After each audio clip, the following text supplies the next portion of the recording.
Hey, hi guys. Welcome to my YouTube channel Think with Sri. Guys, ఈ వీడియోలో నేను అసలు H1B వీసా అంటే ఏంటో చాలా క్లీన్గా ఎక్స్ప్లెయిన్ చేస్తాను. ఫస్ట్ స్టెప్ నుంచి లాస్ట్ స్టెప్ వరకు. This may be a lengthy video. ఇది కొద్దిగా లెంతీ వీడియో కావచ్చు, but it contains the very sophisticated set of information అన్నమాట. ఓకేనా? సో మనం స్టార్ట్ చేద్దాం. అసలు H1Bకి టోటల్గా ఎన్ని స్టెప్స్ ఉంటాయి? H1B అంటే టోటల్గా 3 స్టెప్స్ ఉంటాయి. First step is lottery process, second step is approval process, third step is stamping process. అసలు లాటరీ ప్రాసెస్ అంటే ఏంటి, అది ఎట్లా వర్కౌట్ అవుద్ది, ఎప్పుడు ఈ లాటరీ అనేది జరుగుద్ది? జనరల్గా every year in the month of మార్చ్లోనే మనకి లాటరీ అనేది జరుగుద్ది, H1B లాటరీ. అండ్ ఇయర్లీ ఒక్కసారి మాత్రమే జరుగుద్ది అనమాట. ఇది స్టాండర్డ్ ప్రొసీజర్ యూఎస్కి. ఇఫ్ యూ వానా కమ్ ఆన్ H1B వీసా, మార్చ్లో మాత్రమే మనం మీ H1Bని ఫైల్ చేయగలం. మనం in the sense like any employer can file your H1B petition in the month of March only. ఇంకా వేరే మంత్లో మనం ఫైల్ చేయలేం. అది స్టాండర్డ్ టైం లైన్ అనమాట.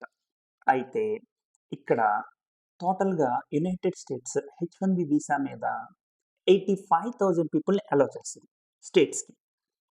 ఇక్కడ స్ప్లిట్ ఉంది ఏంటంటే లైక్ జనరల్ కేటగిరీ అని చెప్పి, మాస్టర్స్ కోటా అని చెప్పి. జనరల్ కేటగిరీ అంటే people who are filing their H1B from outside of United States. America నుంచి కాకుండా వేరే దేశాల నుంచి ఫైల్ చేసే వాళ్ళని అందరూ జనరల్ కేటగిరీ కోటా కిందకు వస్తారు.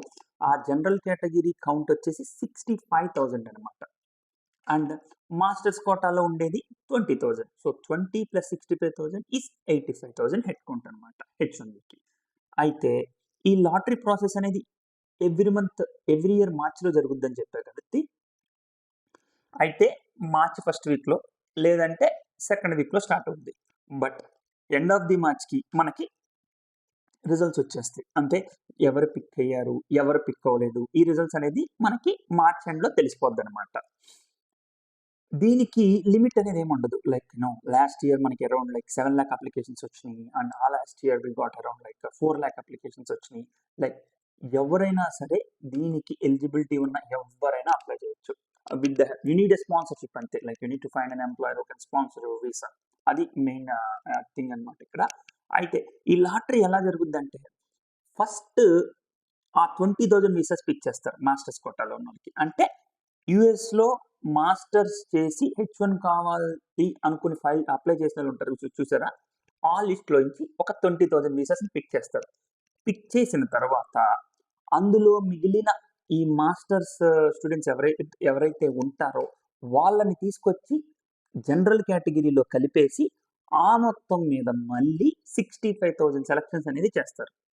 అయితే ఈ లాటరీ ప్రాసెస్లో ఎటువంటి they will not consider your education బ్యాక్గ్రౌండ్ని కన్సిడర్ చేయరు, ప్రొఫెషనల్ బ్యాక్గ్రౌండ్ని కన్సిడర్ చేయరు. It is a very very very random selection. I can say like out of 5 to 6 lakhs of passport numbers, they'll pick up 85,000 passport numbers. వాళ్ళకి అది just passport number మాత్రమే. ఎందుకు అంటే H1Bని file చేసేటప్పుడు మనం ఇన్పుట్గా ఇచ్చే ఫీడ్ అనేది మీ పాస్పోర్ట్ నెంబరు, మీ first name, last name, date of birth, ఇవి మాత్రమే ఇస్తాం. అంతేగాని మీరు జావా డెవలపరు, మీరు .NET డెవలపరు, మీరు PHP డెవలపరు అనేది ఇవ్వము. మీరు బీటెక్ చేశారు, మీరు ఎంటెక్ చేశారు అని ఎడ్యుకేషన్ రిలేటెడ్ స్టఫ్ కూడా ఇవ్వము. ఇట్స్ జస్ట్ నేషనాలిటీ, అంటే ఏ దేశంది పాస్పోర్ట్ మీరు హోల్డ్ చేసేది, పాస్పోర్ట్ నెంబర్ ఎంత, ఫస్ట్ నేమ్ ఏంటి, లాస్ట్ నేమ్ ఏంటి, మీరు జనరల్ కేటగిరీ కిందకు వస్తారా లేదంటే మాస్టర్స్ కోటాలో వస్తారా, ఈ ఇన్ఫర్మేషన్ మాత్రం ఇచ్చే ఫైల్ చేస్తాం అనమాట. అయితే ఈ మార్చ్ ఎండ్కి మనకి రిజల్ట్స్ అవుట్ అవుతాయి. అంటే మన H1B అనేది పిక్ అయ్యిందా లేదా.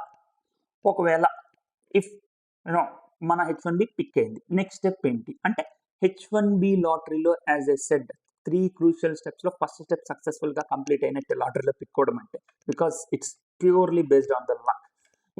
చాలా మంది చెప్తారు there are certain algorithms. Yes, there are certain algorithms, but no one knows what is the mechanism of that algorithm అనేది. It's just very random selection అండి, and it completely depends upon the luck. There is no certain statistics కానీ certain criteria కానీ అట్లయితే ఏమీ లేదనమాట. So March first వీక్లో వేసిన H1B lottery అనేది మార్చ్ లాస్ట్ వీక్లోకి మనకు రిజల్ట్స్ తెలిసిపోయింది.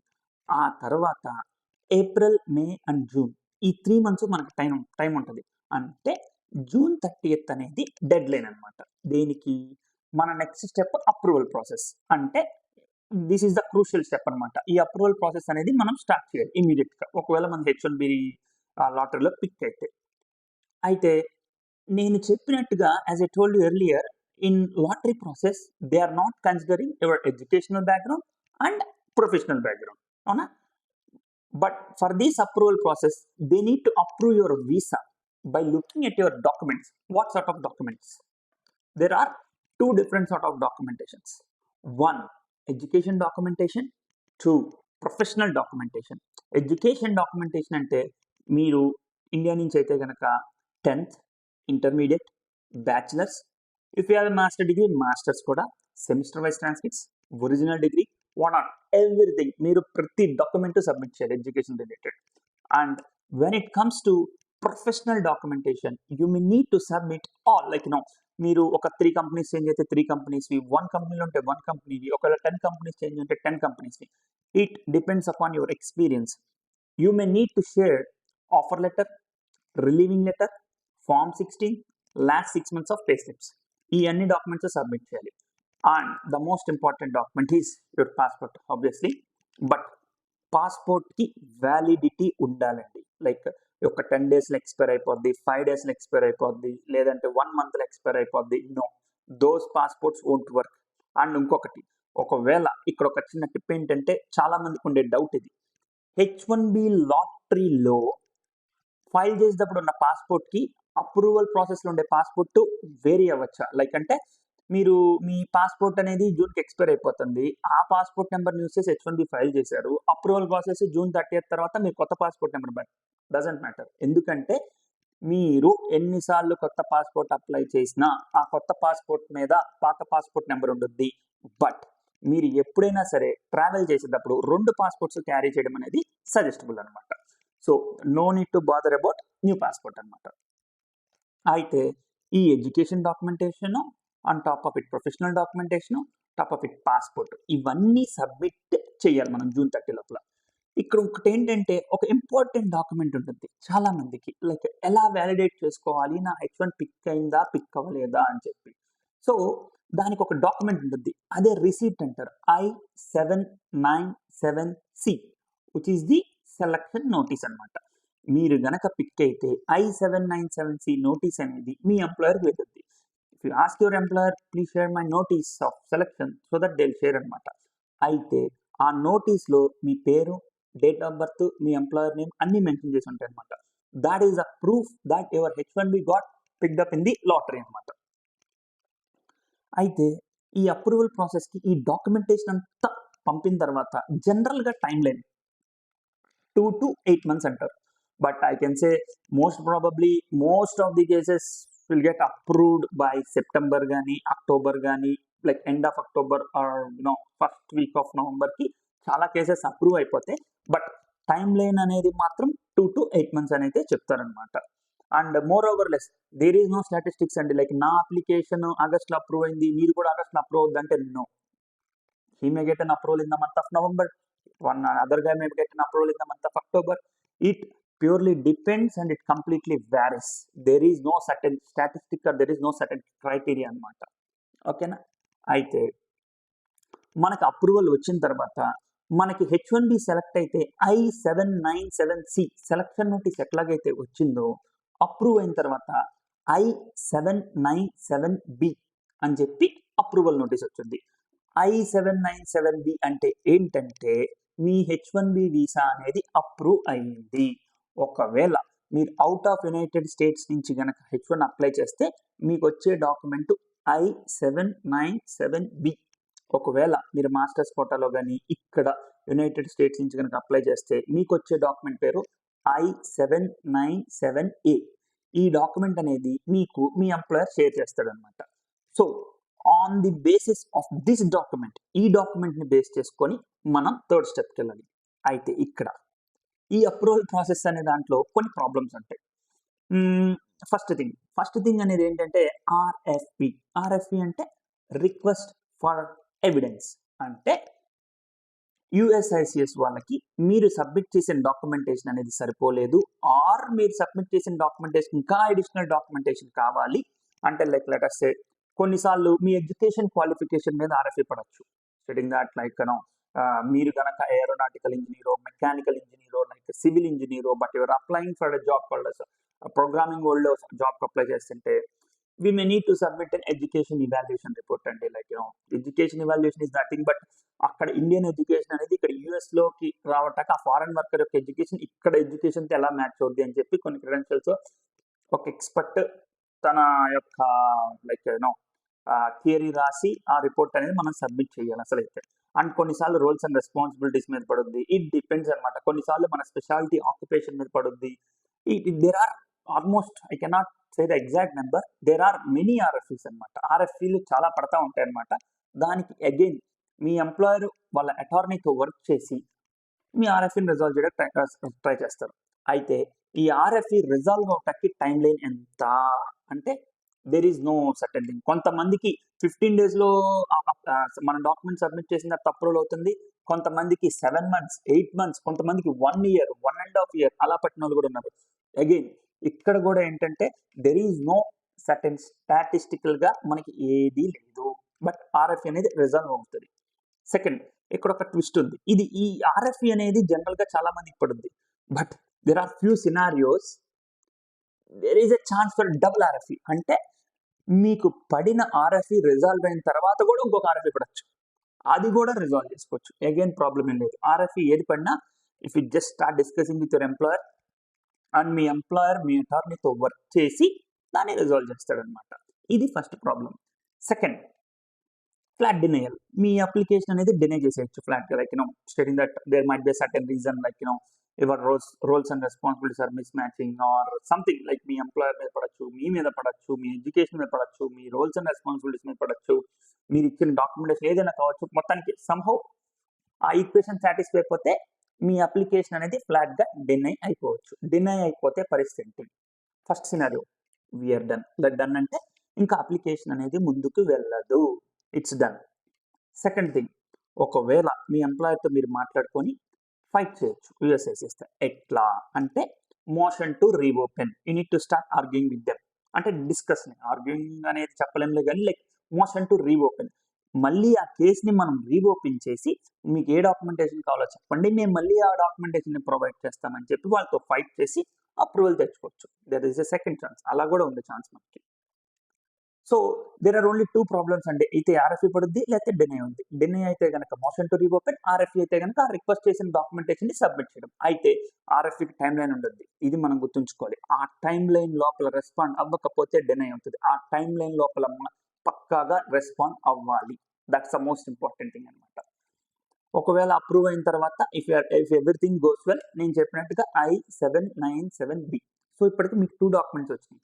First thing selection notice which is I-797C. Second thing, approval notice which is I-797B if you are outside of United States. If you are inside of United States, it would be I-797A. Third step అనేది stamping process.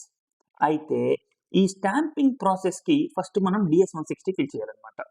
Fill చేసిన తర్వాత ఇక్కడ 2 slots ఉంటాయి. ఒకటి biometric, 2 consulate interview.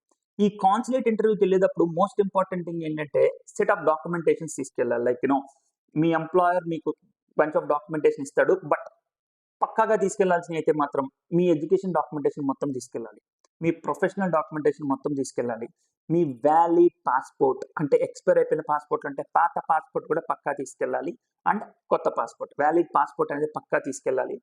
On top of it మీది LCA ఇస్తారనమాట. మీ employer మీకు LCA file చేసిన లేబర్ ఇస్తారు, ఆ ఎల్సీఏ ఆ డాక్యుమెంట్ కూడా తీసుకెళ్ళాలి. I-129 కూడా తీసుకెళ్ళాలి, I-797C తీసుకెళ్ళాలి, I-797B ఆర్ A కూడా తీసుకెళ్ళాలి. ఈ ప్రతి డాక్యుమెంటేషన్ తీసుకెళ్ళి on top of it client letter. అంటే మీ ఎంప్లాయర్ మిమ్మల్ని ఇన్హౌస్ ప్రాజెక్ట్ మీద తీసుకొస్తున్నారా, క్లయింట్ మీద తీసుకొస్తున్నారా అనేది వేరీ అవుద్దనమాట. ఒకవేళ క్లయింట్ మీద తీసుకొస్తే క్లయింట్ లెటర్ అనేది మ్యాండేటరీ, వాళ్ళు అడుగుతారు. సో క్లయింట్ లెటర్ని కూడా తీసుకెళ్ళాలన్నమాట. తీసుకెళ్తే ఏ కాన్సులేట్ అయినా లైక్ DS-160 ఫిల్ చేసిన తర్వాత స్లాట్స్ తీసుకోవాలి కదా. అయితే ఇండియా మొత్తానికి ఆల్ టుగెదర్ మనకి 5 డిఫరెంట్ కాన్సులేట్స్ ఉన్నాయి. ఢిల్లీ, ముంబై, చెన్నై, కలకత్తా, హైదరాబాద్. ఈ 5 కాన్సులేట్స్లో ఏదో ఒక కాన్సులేట్లో స్లాట్ తీసుకొని మనం ఇంటర్వ్యూకి వెళ్ళాలి. ఇంటర్వ్యూ అనేది చాలా షార్ట్ డ్యూరేషన్ ఉంటుందండి. Like it may be not more than 1 or 2 minutes, that's it. ఆ 1-2 minutesలో కొన్ని క్వశ్చన్స్ అడుగుతారు. దానికి మీ ఎంప్లాయర్స్ మీకు కొన్ని మాక్ ఇంటర్వ్యూస్ ప్రొవైడ్ చేస్తారు. ఒకవేళ స్టిల్ మనకి కొన్ని వెబ్సైట్స్ ఉంటాయి, లైక్ రైట్ టు బస్ అని, ఇట్లా కొన్ని వెబ్సైట్స్ ఉంటాయి. అక్కడ చాలా మంది వాళ్ళని అడిగిన క్వశ్చన్స్ షేర్ చేస్తారు. అలాంటి వాటిలో చూసుకున్నా సరే మనం వీ కెన్ ప్రిపేర్ వెల్ అనమాట. అయితే ఇక్కడ కూడా if you are good, if consulate officer కనుక మీ పాస్పోర్ట్ తీసుకున్నాడు అంటే మీకు సక్సెస్ఫుల్గా H1B స్టాంప్ అయిందనమాట. స్టాంప్ అయితే మీరు DS-160 ఫిల్ చేసుకుని వీసా స్లాట్ బుక్ చేసుకునేటప్పుడు అడుగుతారు, మీరు పాస్పోర్ట్ని డెలివరీకి పెట్టుకుంటారా లేకపోతే పికప్ అని చెప్పి. డెలివరీకి పెట్టుకుంటే ఒక వీక్ డేస్ టైంలో మీ ఇంటికి మీ పాస్పోర్ట్ వచ్చింది. పికప్ పెట్టుకుంటే అగైన్ మీరు కాన్సులేట్కి వెళ్ళి మళ్ళీ మీ పాస్పోర్ట్ మీరు తెచ్చుకోవాలి. అయితే ఈసారి డెలివరీ అయినప్పుడు మీ పాస్పోర్ట్లో ఏదో ఒక పేజ్ మీద H1B వీసా అనేది స్టాంప్ అయి ఉంటుంది. అయితే ఈ ఫస్ట్ టైం స్టాంప్ అయినప్పుడు మీకు 3 yearsకి వ్యాలిడిటీ వచ్చింది. అంటే 36 months వ్యాలిడిటీ వచ్చింది అనమాట. ఫస్ట్ టైం ట్రావెల్ చేసేటప్పుడు మీకు ఆన్ ది వీసా స్టాంప్ మీద 36 months వ్యాలిడిటీ ఉంటుంది. టోటల్గా 3 years. You are eligible to work in United States for 36 months with that stamping అనమాట. అయితే ఇఫ్ ఎవ్రీథింగ్ గోస్ వెల్, అతను మీ పాస్పోర్ట్ తీసుకొని మీకు స్టాంప్ వేస్తే ఎవ్రీథింగ్ గోస్ వెల్ అండి. లేదు, అతను ఒకవేళ కాన్సులేట్ ఆఫీసర్ కనుక మీకు మీ పాస్పోర్ట్ తిరిగి ఇచ్చేస్తే స్టాంపింగ్ అవ్వనట్టు. అయితే దీనికి చాలా రీజన్స్ ఉంటాయి. ఎక్కువగా ఈ మధ్య మనకి వినపడేది 221G. అంటే 221Gలో మళ్ళీ స్లిప్స్ ఇస్తారు, పింక్ స్లిప్ అని, ఎల్లో స్లిప్ అని. దానికి ఒక్కొక్క రీజన్ ఉంటుంది. అగైన్ అది మీరు మళ్ళీ మీ ఎంప్లాయర్కి ఇన్ఫార్మ్ చేస్తే వాళ్ళ అటార్నీస్తో వర్క్ చేసి దానికి USCISకి రెస్పాండ్ అవుతారు, sharing that this is what the documentation we have for this particular candidate, అది ఇది అని చెప్పి. జనరల్గా మీ డాక్యుమెంటేషన్ అంతా బాగుండి ఎందుకు 221G పడింది అంటే దానికి స్పెసిఫిక్ రీజన్స్ ఉంటుంది. There are many statistical reasons అండి. ఆ రీజన్స్ అన్ని మనకి దేర్ ఆర్ మెనీ రీజన్స్ అనమాట. స్పెసిఫిక్గా చెప్పలేము ఏంటి ఎందుకు అని చెప్పి, but there are many reasons ఉంటాయి అనమాట. అయితే ఫస్ట్ లాటరీ, ఆ తర్వాత అప్రూవల్ ప్రాసెస్, ఆ తర్వాత స్టాంపింగ్ ప్రాసెస్ అంతా అయిన తర్వాత you are good to fly. Travel అయ్యే ముందు కూడా there is one more thing అనమాట. అగైన్ మీరు డాక్యుమెంటేషన్ మొత్తాన్ని క్యారీ చేయాలి యూఎస్లోకి ఎంటర్ అయ్యే ముందు. ఎందుకంటే యూఎస్లో ఫ్లైట్ దిగంగానే పోర్ట్ ఆఫ్ ఎంట్రీ ఉంటుంది. అక్కడ ఇమిగ్రేషన్ ఆఫీసర్ మిమ్మల్ని అడుగుతారు లైక్ కొన్ని questions. Who is your employer, where you're going to stay, who is your client, and they may ask you for documentation కూడా అడగచ్చు. అంటే లైక్ మీ ఎడ్యుకేషన్ డాక్యుమెంట్స్ చూస్తానని కూడా అడగచ్చు. It depends. H1Bకి అయితే కనుక పక్కా చూపించాల్సిన డాక్యుమెంట్ అయితే I-797B. అంటే మీ అప్రూవల్ నోటీస్ అనేది పక్కా చూపించాలి, including with your valid passport. ఆయన ఒకసారి వెరిఫై చేసి I-94ని అప్డేట్ చేస్తారు. If everything goes well you are good with everything అనమాట. అయితే ఒక్కసారి ఆ పోర్ట్ ఆఫ్ ఎంట్రీ దాటిన తర్వాత I-94 మీరు ఇంటికి వచ్చి 1 day తర్వాత I-94 వెబ్సైట్లో మీ యొక్క పాస్పోర్ట్ నెంబర్ని, ఫస్ట్ నేమ్ని, లాస్ట్ నేమ్ని, డేట్ ఆఫ్ బర్త్ని ఎంటర్ చేస్తే మీ యొక్క హిస్టరీ కనపడుద్ది. మీరు for ex date like on జనవరినో ఫిబ్రవరినో ఏదో ఒక మంత్లో 1-2-3 డేట్స్లో మీరు ఇక్కడ యూఎస్లో ల్యాండ్ అయ్యారు అని చెప్పి ఇన్ఫర్మేషన్ అనేది మీ ట్రావెల్ హిస్టరీ అనేది అక్కడ అప్డేట్ అవుతూ ఉంటుంది. ఇక్కడికి వచ్చిన తర్వాత ఎనీవే మన జాబ్ సెర్చెస్ ఉంటాయి, like profile marketing, all those things. But ఓవరాల్గా అయితే ప్రాసెస్ ఇది. అయితే ఇంకొకటి యాడ్ చేయాల్సిన థింగ్ ఏంటంటే ఈ H1B లాటరీలో రీసెంట్గా అంటే లాస్ట్ 3 yearsగా కనపడేది second lottery, third lottery. Corona టైమ్స్లో వాడికి USCISకి కావాల్సిన అప్లికేషన్స్ ఫిల్ అవ్వక సెకండ్ లాటరీ తీశారు. అండ్ సెకండ్ లాటరీలో కూడా ఫిల్ అవ్వకపోతే థర్డ్ లాటరీ తీశారు. అండ్ లాస్ట్ ఇయర్ కూడా 2 లాటరీస్ తీశారు. సో ఈ సంవత్సరం కూడా సెకండ్ లాటరీ ఉండొచ్చు, థర్డ్ లాటరీ ఉండొచ్చు. అది ఉండొచ్చా ఉండకపోవచ్చా అనేది ఎవరికి క్లారిటీ ఉండదు. మనం ఏదైనా USCIS రిలీజ్ చేసే ఇన్ఫర్మేషన్ని బట్టి బేస్ చేసుకొని అర్థం చేసుకోవడమే. బట్ సెకండ్ లాటరీ ఉంటే సెకండ్ లాటరీలో కొంతమంది పిక్ అవుతారు, ఒక్కొక్కసారి థర్డ్ లాటరీ ఉంటుంది, థర్డ్ లాటరీ ఉంటే అందులో కొంతమంది పిక్ అవుతారు అనమాట. ఏదైనా ఇది ఓవరాల్గా కంప్లీట్ H1B పిక్చర్ అనేది ఇట్లా ఉంటుంది అనమాట. Okay, thank you guys, bye.